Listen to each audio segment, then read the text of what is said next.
Good morning, ladies and gentlemen. It gives me immense pleasure to welcome all of you to the 12th convocation of the Indian Institute of Space Science and Technology, Thiruvananthapuram. To begin this August occasion, I invite IIST students Julsana Jalal, Lakshmi, and Aishwarya for the national anthem. We next have the invocation, which will be presented by Julsana Jalal. साधयति संस्कार भारते भारते नवजीवनम् साधयति संस्कार भारते भारते नवजीवनम् प्रणवरूपं प्रगतिशीलं प्रखरराष्ट्रविवर्धकम् शिवं सत्यं सुन्दरम् अभिनवं संस्करणोद्यमम्। एक दिन प्रधानमंत्री 8 बजे कहते हैं, पता नहीं फाइन ट्यूनिंग हो गई भगवान के साथ, डायरेक्ट मैसेज भगवान सर ने बोला है, सर प्रधानमंत्री ने ये बोला है, ये मैं नहीं बोल रहा हूं, प्रधानमंत्री ने बोला है कि मेरा डायरेक्ट कनेक्शन है भगवान के साथ। मैंने नहीं बोला, मैंने नहीं बोला। Social media chief also told भगवान जगन्नाथ। एक मिनट प्लीज, एक मिनट तो एक मिनट माननीय राहुल गांधी जी, एक मिनट माननीय सुरेश, एक मिनट प्लीज, एक मिनट रविशंकर जी प्लीज, एक मिनट। माननीय सदस्यगण, आप वरिष्ठ नेता हैं, सदन के नेता होते माननीय प्रधानमंत्री जी, और हम सबको माननीय प्रधानमंत्री जी का सम्मान करना चाहिए। ये सदन में हमेशा उच्च कोटि की परंपरा मर्यादा रही है। नो सर नहीं, गौरव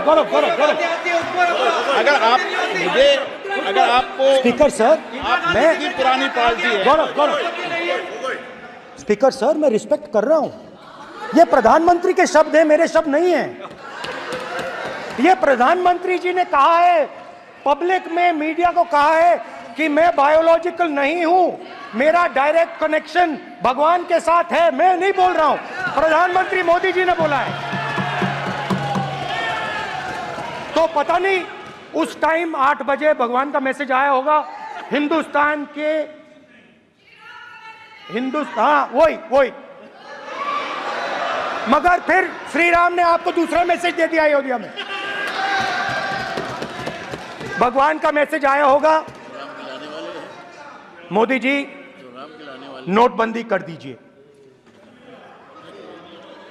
नोटबंदी कर दिया,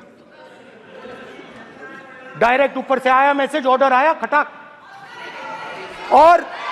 और अलग अलग ऑर्डर आते हैं, अदानी जी वाला ऑर्डर आता है, बंबई एयरपोर्ट अदानी जी को ऊपर से ऑर्डर आता है, खटाखट ऑर्डर आते हैं।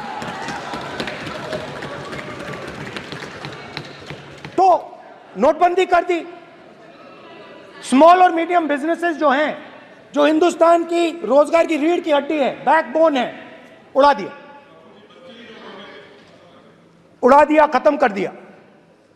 आज नतीजा यह है कि ये जो भी करना चाहे करें, हिंदुस्तान के युवाओं को रोजगार नहीं मिल सकता। Job creation backbone is broken, finish, खत्म। नोटबंदी की, गलत जीएसटी लागू की, उड़ा दिया। अब मैं सोचता हूं, पहले मैं सोचता था ये पता नहीं कैसे हुआ, अब मैं समझता हूं कि ये अदानी जी, अंबानी जी जैसे लोगों के लिए किया गया था। ये रास्ता साफ करने का तरीका था, रास्ता साफ करने का तरीका था। इनकम टैक्स डिपार्टमेंट उनके पीछे पड़ा रहता है, जीएसटी, डिमोनेटाइजेशन, 24 घंटा उनको तंग करते हैं, उनके कैश फ्लो को रिस्ट्रिक्ट करने। आप किसी भी छोटे व्यापारी से पूछ लो, किसी भी स्मॉल मीडियम बिजनेस ओनर से पूछ लो, ये आपको बता देगा।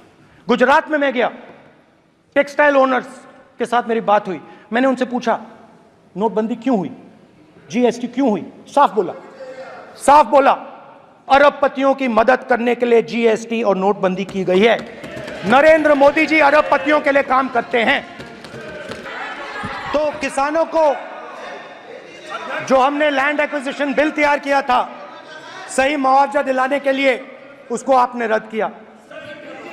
उसके बाद किसानों को डराने के लिए, याद रखिए शिव जी कहते हैं डरो मत डराओ मत, किसानों को डराने के लिए आप 3 नए कानून लाए। प्रधानमंत्री ने उनसे कहा कि ये आपके फायदे के कानून हैं। सच्चाई थी कि वो अदानी जी अंबानी जी के फायदे के कानून थे। हिंदुस्तान के सारे किसान खड़े हो जाते हैं। आज तक सड़क ब्लॉक है। अगर आप वहां जाएंगे आज तक आपको दिखेगा कि वो सड़क जिस पे किसान आए थे वो आज तक बंद पड़ी हुई। हरियाणा में 2 जगह किसान खड़े हो गए, कहते हैं नहीं ये हमारा नहीं है, आप हमारी मेहनत का फल छीनना चाहते हो, हम इस बात को एक्सेप्ट नहीं करेंगे। आप उनसे बात नहीं करते, आप उनको कहते हो, आप बात नहीं करते, आप गले नहीं लगते, आप उन्हें आतंकवादी कहते हो। आप कहते हो ये सब आतंकवादी हैं। झूठ नहीं है, सच है। मैं समझ रहा हूं कि विपक्ष के नेता नाते पहली बार बोल रहे हैं, मगर नियमों के पुस्तक के बाहर वो नहीं जा सकते। ये स्टेटमेंट कर रहे हैं कि हम कहते हैं कि किसान आतंकवादी, तो कैसे सदन में चल सकता है मान्यवर?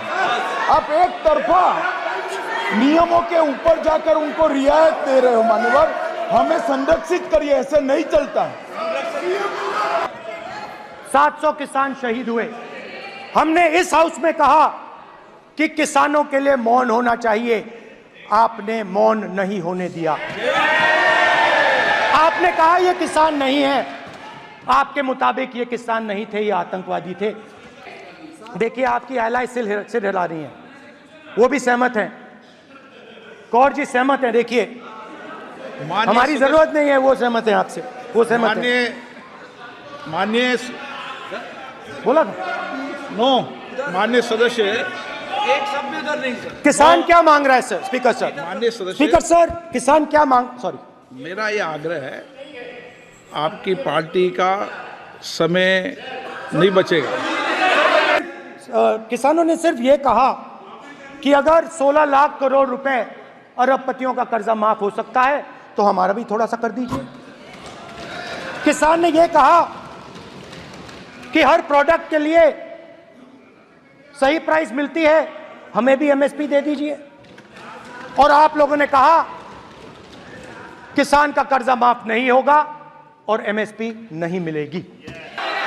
माननीय अध्यक्ष जी, हिंसा की भावना को किसी धर्म के साथ जोड़ना और ये सदन में और संवैधानिक पद पर बैठे हुए व्यक्ति ने, मैं मानता हूं मान्यवर, उन्होंने इसकी माफी मांगनी चाहिए।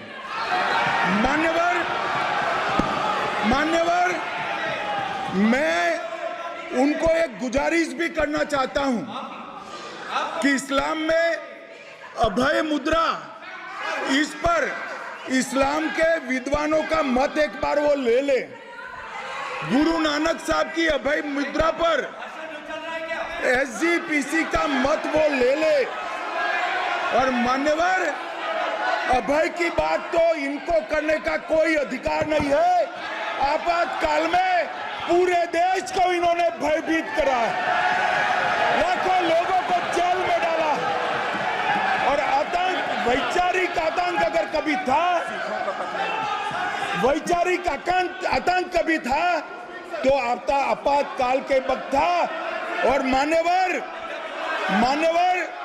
दिल्ली में दिन दहाड़े हजारों सिख भाइयों का कत्लेआम उनके शासन में हुआ। आज वो भय की बात कर रहे हैं। मान्यवर, मेरा आपसे आग्रह है कि श्री राहुल गांधी नेता प्रतिपक्ष पहला भाषण होने के बावजूद माफी मांगनी चाहिए, न केवल सदन, पूरे देश की माफी मांगनी चाहिए।